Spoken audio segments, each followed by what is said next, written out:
नमस्कार मित्रांनो. तर घरोघरी मातीच्या चुली या मालिकेच्या 21 मेच्या एपिसोडमध्ये खूप छान ट्विस्ट बघायला मिळतोय.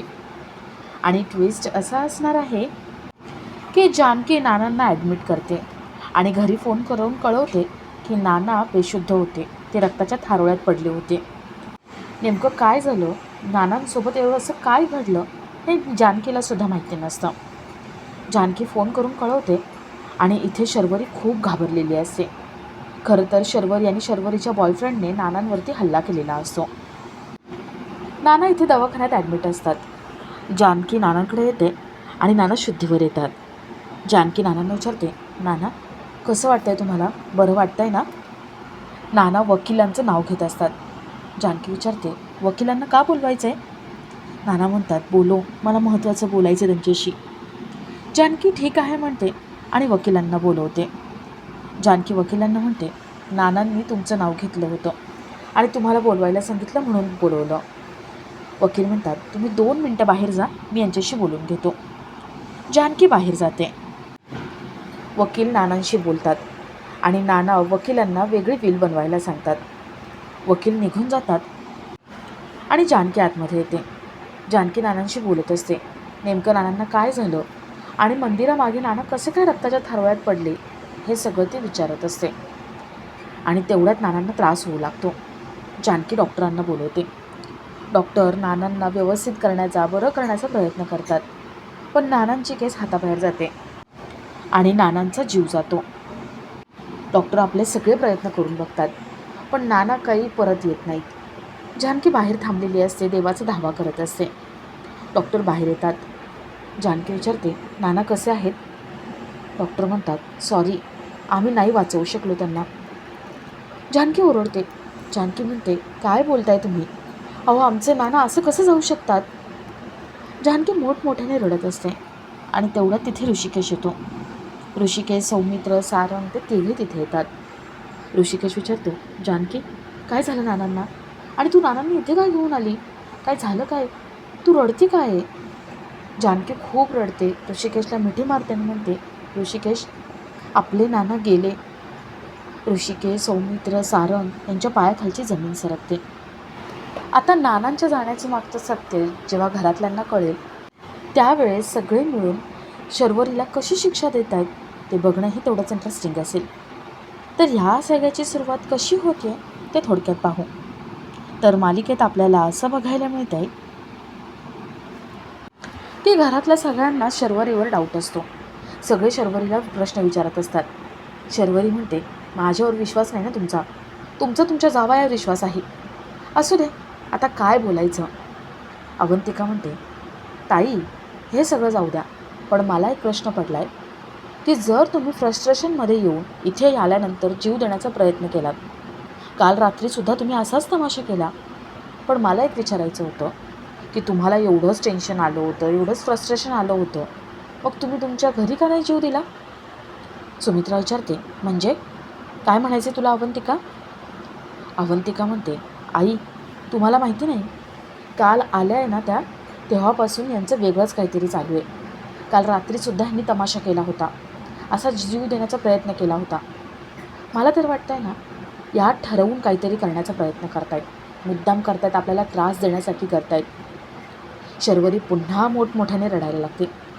शर्वरी म्हणते, मला माहिती होतं तुम्ही सगळे माझ्यावर विश्वास ठेवणारच नाही, मी उगीच आले इथे. मला वाटलं होतं की आपली माणसं आहेत, मला समजून घेतील, पण नाही, इथे मला कोणी समजून घेत नाही आहे. आणि काय गं, काय म्हणतेस तुम्हाला, मी जीव दिला नाही का? तेव्हा नाही दिला, कारण तेव्हा माझी हिंमत नाही झाली, पण आता मी करणार. आता मी हिंमत करणार आणि जीव देणार. मला तुमच्या सगळ्यांची कवडीसुद्धा नको आहे. तुमचे पैसे तुमच्याकडेच ठेवा. आता मी जीव देऊन दाखवणारच. शर्वरी जिन्यांवर आपलं डोकं आपटून जीव देण्याचा प्रयत्न करते. घरातले सगळे तिला थांबवतात. शर्वरी काही थांबत नसते. ऋषिकेश मोठ्याने ओरडतो आणि म्हणतो, शर्वरी काय करतेस तू? आमचा सगळ्यांचा तुझ्यावर विश्वास आहे, हा वेडेपणा थांबव आता. घरातले सगळे शर्वरीला म्हणतात की शर्वरी, आमचा सगळ्यांचा तुझ्यावर विश्वास आहे आणि आता हे असं काही बोलू नकोस. शर्वरी बाजूला बसते. शर्वरी म्हणते, तुमच्या सगळ्यांचा विश्वास आहे, पण ही जानकी, तिचा तर विश्वास नाही आहे ना, ती पुन्हा संशय घेणार.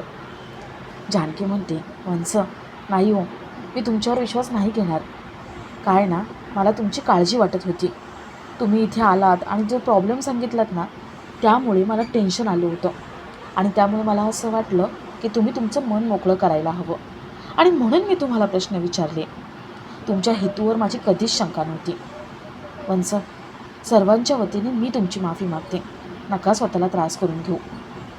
जानकी नानांना म्हणते, नाना, वंसांना जेवढे पैसे हवेत ना तेवढे तुम्ही देऊन टाका. पण वंस, आता यापुढे स्वतःला त्रास करून घ्यायचा नाही. आणि हे पैसे तुम्ही घ्या, तुम्ही ज्या माणसाला देणार आहात ना त्याला द्या. आमचा तुमच्यावरती अजिबात शंका वगैरे नाही आहे.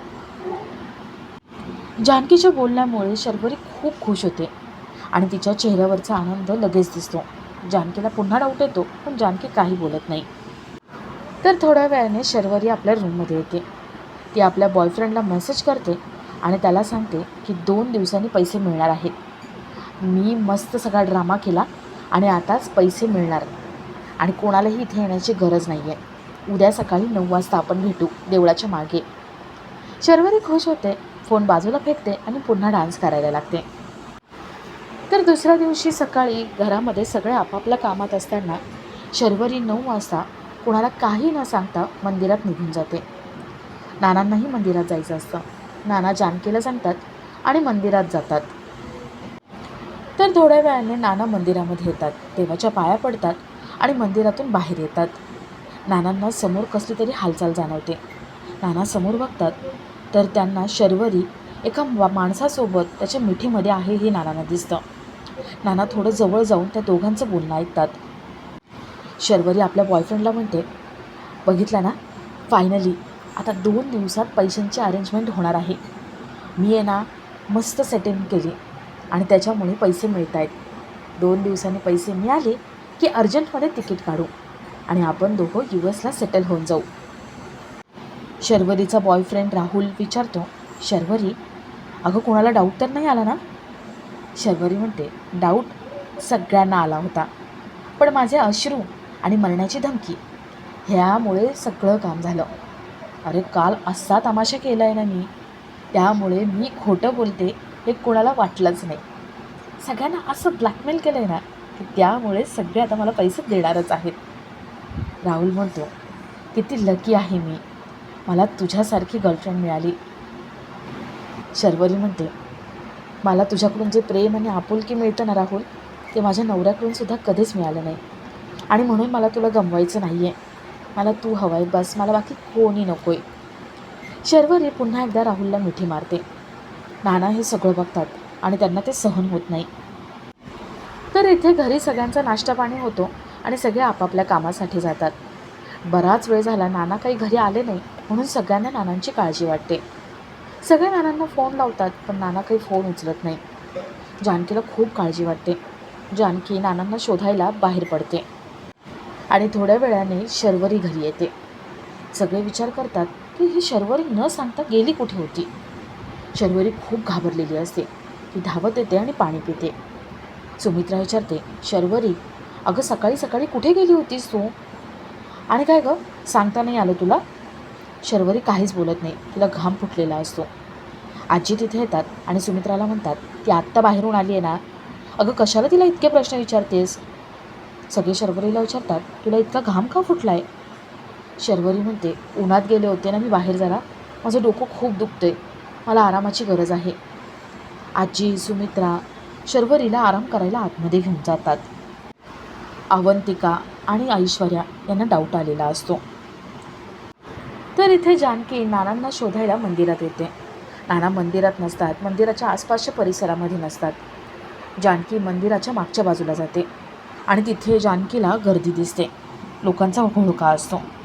जानकी विचार करते की तिथे काय झालं असेल. जानकी हळूच पुढे जाते आणि तिथे रक्ताच्या थारोळ्यात पडलेले नाना दिसतात. त्यांच्या डोक्यावर कोणीतरी जोरात हल्ला केलाय, दगड मारलाय हे दिसतं. जानकी खूप घाबरते आणि ॲम्ब्युलन्सला बोलवून घेते. थोड्या वेळाने जानकी नानांना हॉस्पिटलमध्ये ॲडमिट करते. डॉक्टर नानांना ऑपरेशन थिएटरमध्ये घेऊन जातात आणि जानकी, अवंतिका, ऐश्वर्या यांना फोन करून इथे जे काही घडलेलं आहे ते सगळं सांगते. आणि ती त्या दोघींना सांगते की घरात कळू देऊ नका. आईंना कळलं तर त्यांचा BP शूट होईल. तुम्ही दोघी लवकर या. ऐश्वर्या, अवंतिका हो म्हणतात, फोन ठेवतात आणि लगेच हॉस्पिटलसाठी निघतात. आणि आपला आजचा हा भाग इथेच संपतो.